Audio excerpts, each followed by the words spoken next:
Hi, Ron Jess again. Welcome for Jessfor30, another very good friend of mine, and happy to be here in his house today. He opened it up for us, Dan Mulvihill. Hi, Ron. How you doing today? Good.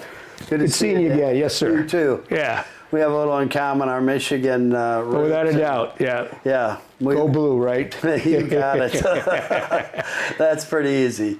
Dan, where were you born? I was born in, I was born in Grosse Pointe, but grew up in Allen Park. Oh, okay. Yeah. That's a big difference. Well, my uncle was a doctor, okay? So he did all the birthing for my mom and dad, and so we got born in Grosse Pointe and then lived in Allen Park, though. Yeah, we were all a lot of us Highland Park, the eight Yes, kids, that's right, yeah.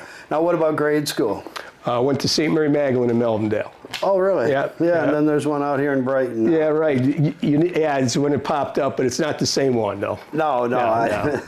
We knew Father Dave Howell. Yeah, you right. probably knew him, right? No, this is long. Father Buell was the pastor at St. Mary Magdalene in my day, from the Buell family. Oh, really? Yeah, so. Now, they were involved in what? Buell's a big... The building down in Detroit, Buell building. Oh, yeah, okay. He was part of that family. Was that part of the Fisher, or they built some big buildings? Yeah. And what did your parents do for a living?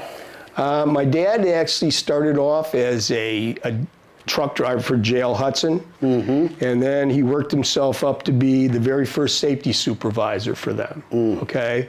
I was fortunate enough when I was a kid, went to the J.L. Hudson Thanksgiving parade, because they're a big part of that. And then after my dad, when Hudson's was starting to get ready to, sort of dissipate and diversify and not be itself, my dad worked for the State Department as a safety consultant, going into other businesses, looking over if they had any safety issues to deal with. He would go in and help them rectify them. Yeah, Hudson's was really something in the days. Going downtown to the Christmas display and all that good stuff. You know my brother Bobby. He was a builder with Pavetta and Sons and the Lesters and that family group. Costellos, I think, were involved. Just St. Agatha characters. That's where my grandmother, I think, went to church. That was off of Grand River, wasn't it? It was, Beach Road. I used to, when I spent the weekends, I used to go to St. Agatha's for Mass on Sunday mornings. With Father Reed and Father O'Leary, and that was really cool, because we had three parishes. If you call Grand River and 7 Mile side by side, we had St. Agatha at 7, we had Our Lady of Loretto at 6, and at 5 was St. Valentine. Yeah, right. 3 big parishes. Right. It's kind of interesting. Changed a lot. Everyone was Catholic back then, right? Or they wanted to be. Yeah, right. We get in trouble for saying that. Right. I was golfing with a guy at Lakeland a few weeks ago, and he actually made that comment to me. Yeah. He said that, Catholics feel like they're here and everybody else follows behind. Yeah. Yeah, that didn't really sit well with me. I told him. I said, we weren't raised that way. No. My mom was the golden rule. She was Irish Catholic. Her dad was Harry Madden, and Harry came over when he was young. Right. He liked to drink a little too much. But, was he Irish? Yeah. Was he Harry Madden, right? he was fun. He was a fun Not that us Irish people like to have a cocktail or two. Right. Yeah. Well, it's kind of interesting for me, because I wasn't really going to go there, but I actually, Memorial Day, stopped. I just stopped. Yeah. It was kind of good, I think actually with COVID and some of the other things that happened, and I'm not embarrassed to admit it, I was drinking too much, and I had convinced myself if it was every couple of days or every 3, and I didn't just drink beer. I like Jack Daniels, and you get in your mid-60s, that's probably not a good thing to be It's my doing. wife says, you can drink beer all you want, but stay away from the Jamesons. You're not allowed to do any whiskey. Said the wrong Irishman comes out when I do that stuff. 900-pound gorilla. Yeah, it's like, okay. So I honor her wishes. I actually liked it a lot. You know, obviously. So you graduated from Detroit Catholic Central, 6'5", West Outer Drive, you got it. Yep. Outer Drive and 6 Mile, and you know they had there were 3 things I kind of wrote down this morning and wanted to ask you. Sure. You know, we talked earlier in your kitchen a little bit about the education, but spirituality, education, and athletics at Catholic Central. Yeah. Well, you know, and one of the things, and I think people don't understand Catholic Central unless you've been involved in it. I mean, it's got the mystique of, you know, great athletes, which it does have, but I think what people don't realize is if you're a great athlete, you still have to be a great student. You have to be part of their, you know, teach me goodness, discipline, and knowledge. That is not changed in all the years they've been there. And what I always thought after I graduated is that, you know, Catholic Central just made you a rounded person, okay? I mean, it was like going to college, to tell you the truth. I mean, you had days off, you know, no one told you had to do this. I mean, you if you didn't keep good grades, you didn't stay. Yeah. And like I told you earlier, I mean, there were great athletes that got booted, you know, because they thought because I'm a great athlete, I stay there. That's not the case. You have to be a good student first there. It was always a good student first, and the rest followed. And it didn't matter if you were an athlete, member of the band, if you were a member of the debate club, no matter, it's a family there. And I don't think it's changed. My son went there and he graduated in '96. Same thing. And it's not that the schools offered you all these great things. Now today, Catholic Central has got all the tools in that. When we went on West Outer Drive, it was a 4-story building with a big field in the back. Little field house out there. That was it. That was it. I went there for a year. Yeah, I know what that was like. And so, you know, you didn't have any luxuries. I mean, we would practice hockey in a frozen pond at times outside because there was, you know, you couldn't afford to rent the arenas back then because it was either Detroit Skate Club. There was one in Livonia that we practiced at once in a while. And that Billy Rogel golf course, or did they had an ice arena? Well, you either played at you know, Detroit Skate Club, State Fairgrounds had the arena there, okay, and then there was one in Livonia that was an outdoor winter wonderland or something. This goes back. A long time 60s, ago. Yeah, right, a long time ago. Yeah. You're so we were talking a little early in there again about some of the football players, Marks and Massey. Yeah. You said, did they both go to Notre Dame? Yeah. Both of them went to Notre Dame. Correct. And then, as far as they were fantastic, I think All-American. I used to go to Greg was an All-American. Greg was the All-American, yeah. Was he? Yeah, he was an All-American in high school, too. And you guys played tough teams. You played Divine Child. They had some, you know. Well, back then, though, there was the All-Boys League. Okay, so it was a Cathedral, Salesian, Notre Dame, Austin. Brother Rice. Brother Rice was sort of the newbie in town. So there was like 6 or 7 all boys, and that was the Central Division. Okay, then the other divisions I forget had Divine Child in that, and then it would be the all boys division would play for the championship, and then in football, then they went to the Goodfellow game. Or the Boys Bowl? Well, the Boys Bowl was always Catholic Central against Brother Rice. It still is today after 40-some years. Is it? Okay, yeah, so it's still Catholic Central and Brother Rice, but then the Goodfellow game was the City League champions against the Catholic League, okay, and that was the big game. Now it's completely different with the state playoffs and stuff. None of that was in existence when I was playing. Yeah, it's changed. Yeah. So you had some good players, and some came after you. I always remember the Frank Tananas and Tommy Lagarde and those guys. Tanana played, you know, he pitched with Nolan Ryan at California Angels. Right. And they had ungodly, ridiculous strikeouts every year. And then he came back here and pitched for the Tigers. Right. And, Tommy Lagarde played for, what was it, Duke or was it North Carolina? He was another. One or two, yeah, right. Yeah, and played in the Olympics. I remember him going, my mom was a bag teller at Detroit Bank and Trust last year in Grand River, and he came in, I think he got a gold medal and showed it to her, and just a really good kid from Christ the King. Right. And that was kind of neat. So, Dan, your times playing at the University of Michigan, you played third base there. I was a catcher. Oh, catcher. I was a catcher, yeah. I actually was, I've been blessed, okay, being always a good student, number one, okay. My dad said, always say, get a good education because that never hurts you. Yeah. So I was blessed to, get a good education from Catholic Central. Then I got a full athletic scholarship to Michigan as a catcher. So, so I was blessed to, my goal was always to play Major League Baseball, but I could have probably gone to a community college or something, but, I talked to my dad and I said, well, if I never make the majors, I have a degree from Michigan, which is nothing to be ashamed of. So I've been blessed with a good athletic background, okay, but also a great education with a degree, graduation from Catholic Central and a degree from the University of Michigan.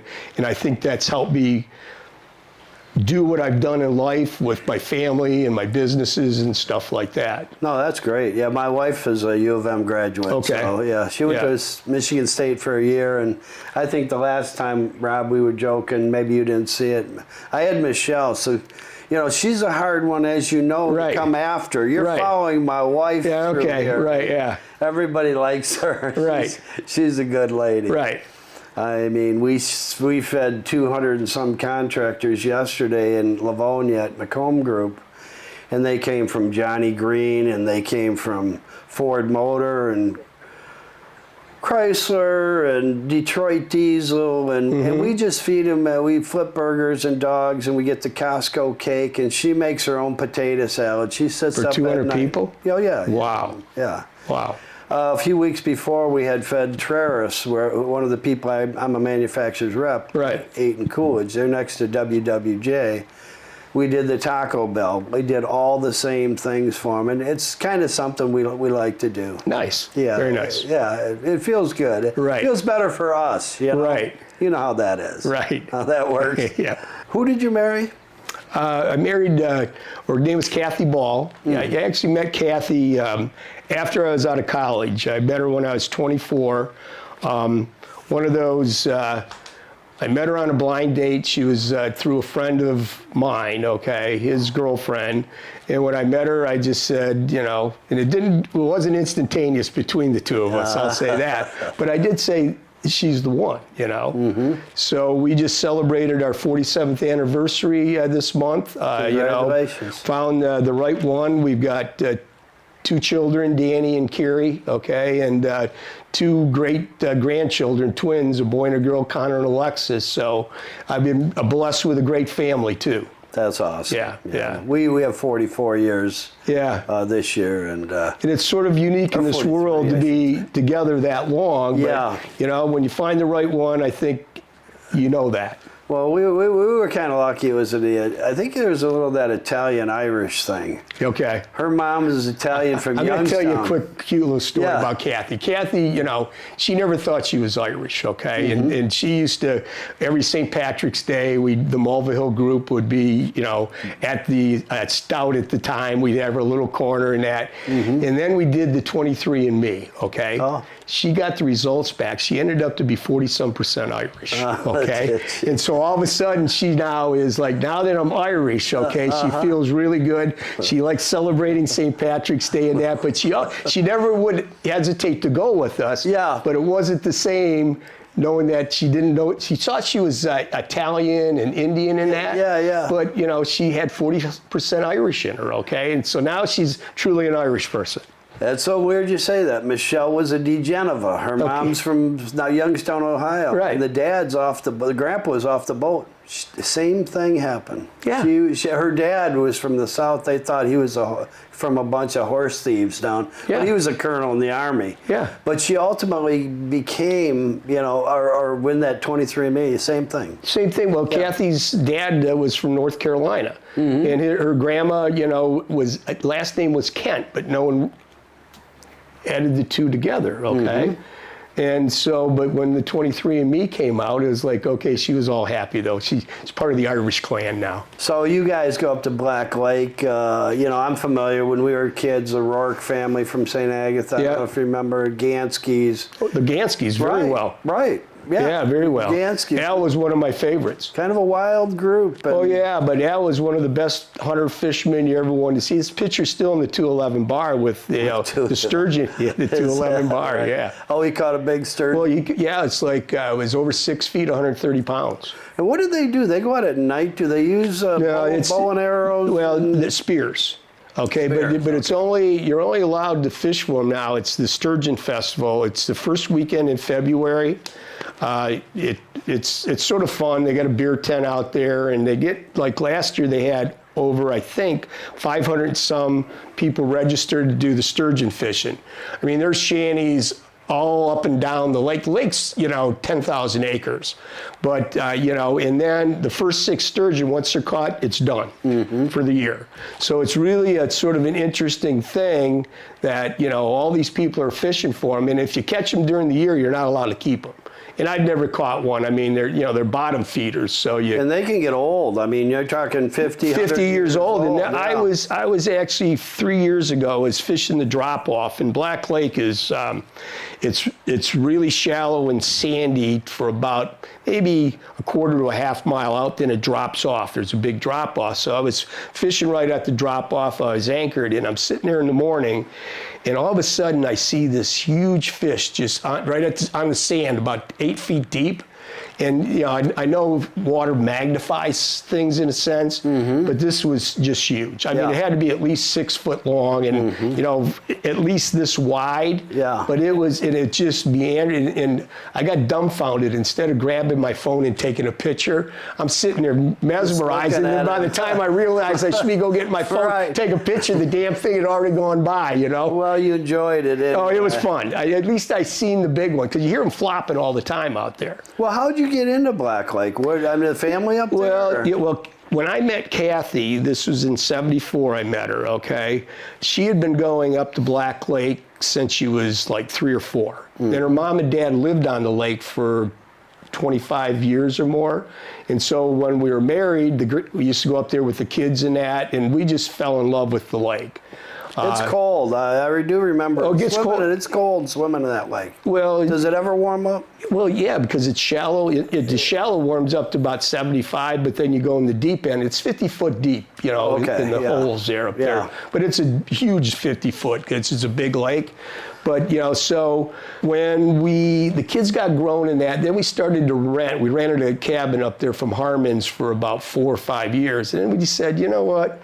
It's a good time in our life to have a place where we would have the time to enjoy it. Because if we'd have bought it when we were younger, kids were involved in soccer, gymnastics, never had any free weekends and that. So we finally bought a place up there 5 years ago, and it's been really nice. Okay. We did that same thing, Dan. We bought with our daughter, Christy, our oldest daughter, on Houghton Lake. Yeah. And about 8 years ago, and same thing. Now we have time to enjoy. Yeah, and before, you have people up there. They're up there 2 or 3 weeks out of the year, and that's it. Well, Kathy spends the summers up there. We leave it open year round, and so we go up there for deer hunting. We go up there, every once in a while in the winter time, about every 3 weeks, and no one's there, and it's like a winter wonderland. Nice. And then the Sturgeon Festival's in February, and then you get ready for regular. I don't do any ice fishing anymore. It's too cold. Too cold. That's why we go to Naples and Marco Island. There you go. So let's get to your passion, your life. Your career has been real estate. Yes.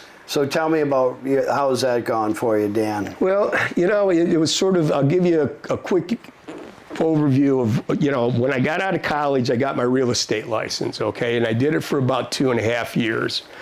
And what I say today is that I wasn't a good realtor at the time because I wasn't disciplined enough to go to work. I mean, real estate is, you are your boss. I mean, even though you work for a broker, you're an independent contractor. And I did it, I made some money, but it was like, this is, it wasn't, I guess I was too, I want money now type thing, and real estate is sort of, you got to build for it. I mean, and we'll get to that in a second. Then I got into the trucking business, okay, for 8 years. So I was with a small company called Destiny Delivery Systems. We, Bill was probably in his 30s. I was in my late 30s. I mean, we started with one truck and one account TV guide. And then we built it. We were delivering in 8 states. We have 5 terminals. We had 52 national shippers. But then my family, the kids were born and that, and I was never home. Were you still at Brighton though? You lived in Brighton? We were living out in White Lake Township at the time. Okay, we moved to Brighton here in '84. So, but it was like I decided, like, this ain't for me. I mean, I've got kids, and it was either I'm going to be married to the trucking business or I was going to be married to my wife and family. So I decided to get out of it. Okay, and when I did that, I got back into real estate. Okay, and then I was able to get my broker's license at a very quick pace because I already had 2.5 years and enough deals to put it together. So I got my broker's license. Started with Carriage Trade Realty, and then got involved with Remax, and then was a partner with Remax All Stars, and then that sort of, we split apart in 2001. Then I went over to real estate one in 2005 or 6, I think it was. But I think I've been successful because the trucking business taught me how to be a business person.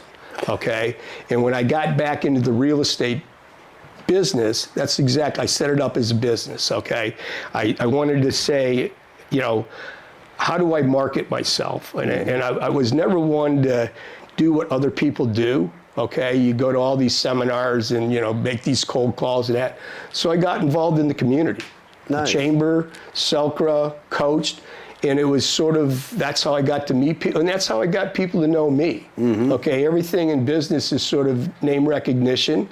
And I came up with a philosophy that says, like I was telling you earlier, the only asset that I own is my reputation, okay, in this business, because everything else that I deal with is other people's properties, okay?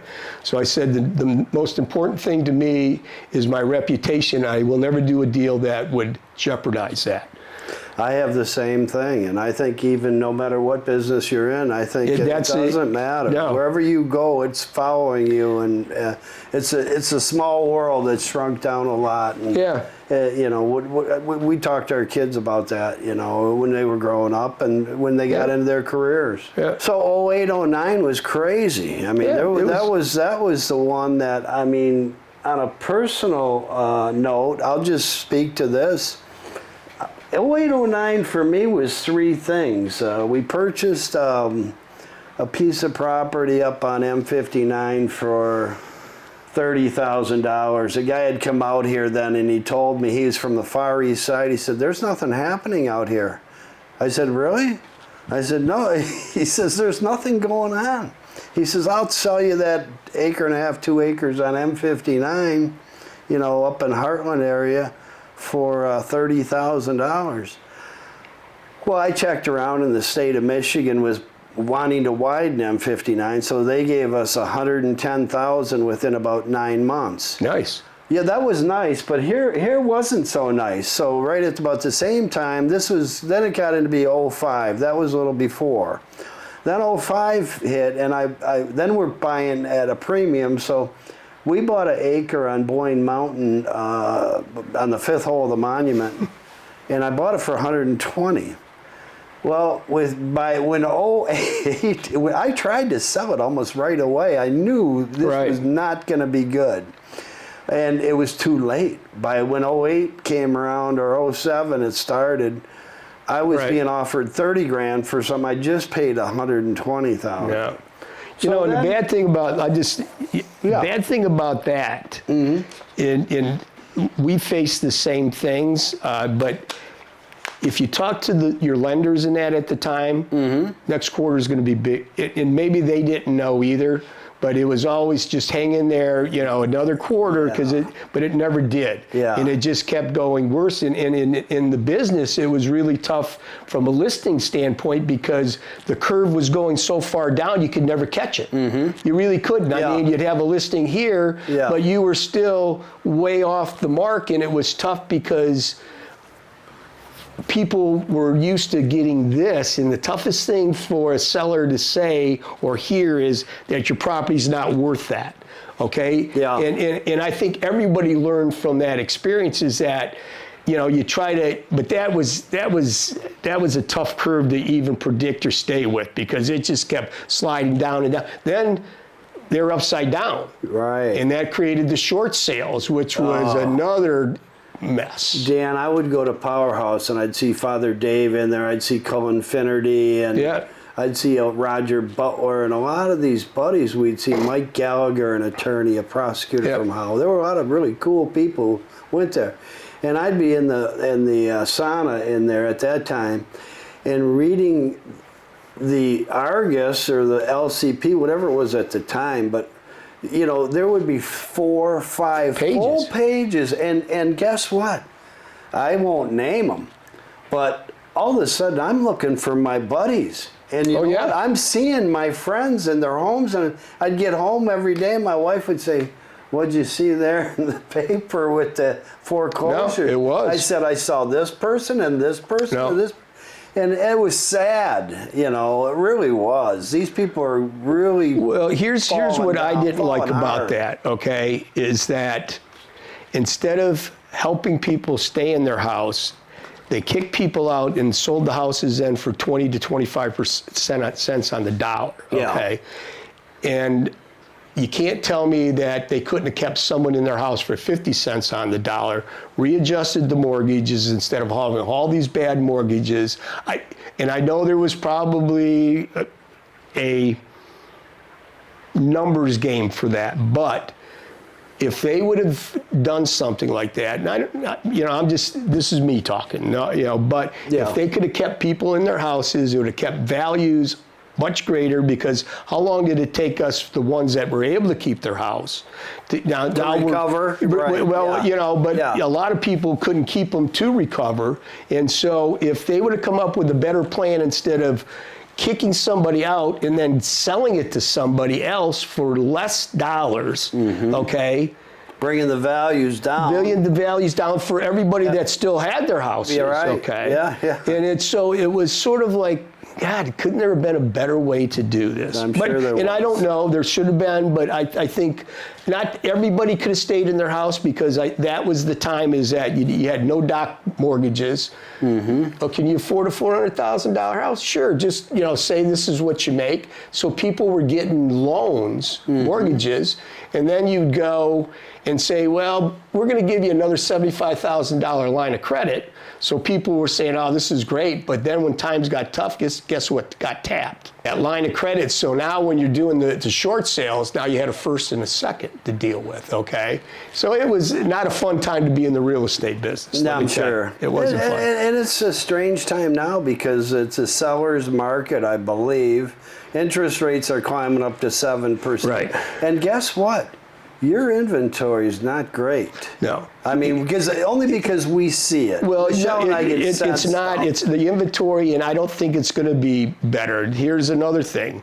They did all these refis at 2.5% to 3%. So who's going to sell if their mortgage is at 2.5%, 3%? There's no inventory to buy. And why am I going to take on, and mortgages just hit 8%, I heard today or yesterday, God. 8%. Okay. Yeah. Why would I do that? And the only things that's happening to do business right now is either death, divorce, or people moving out of state where they have something. And that's I'm just not that joking. Kind of stinks. But that is exactly what we're happening. Yeah. And I think the market that's still going to stay all right is the higher end, because people that have money still have money. And I see that moving still. What's happened in that 250 to 400 range, people that could afford that now, because the interest rates are kicked out of that market.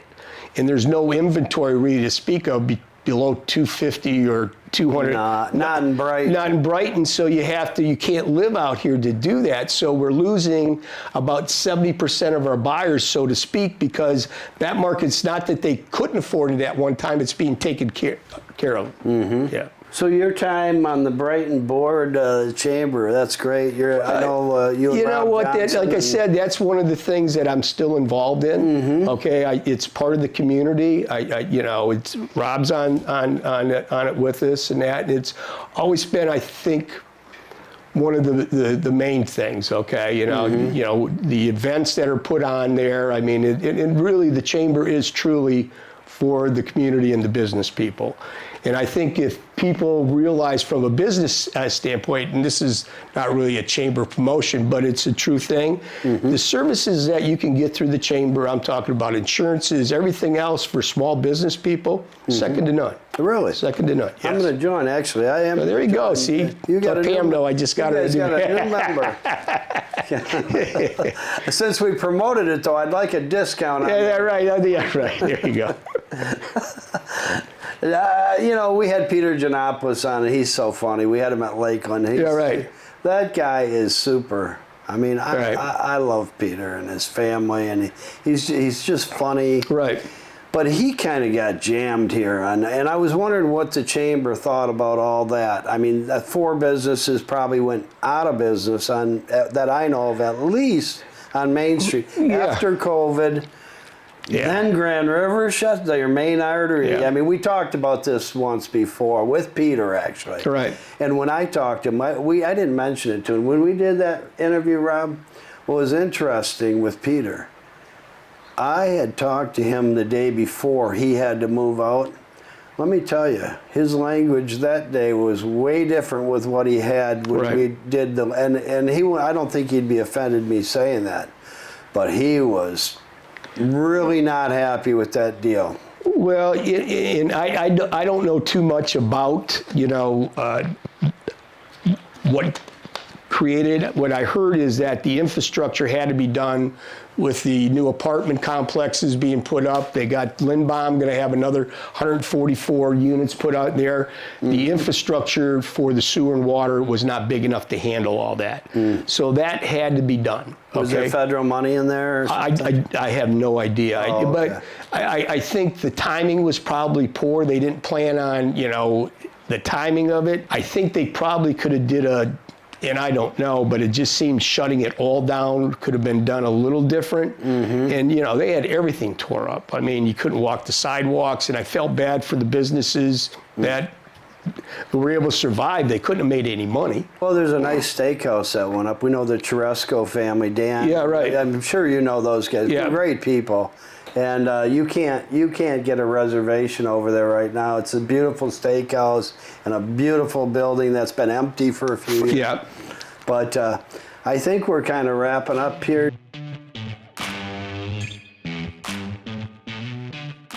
Oh, the pickles. Yeah, that's Oh, sweet.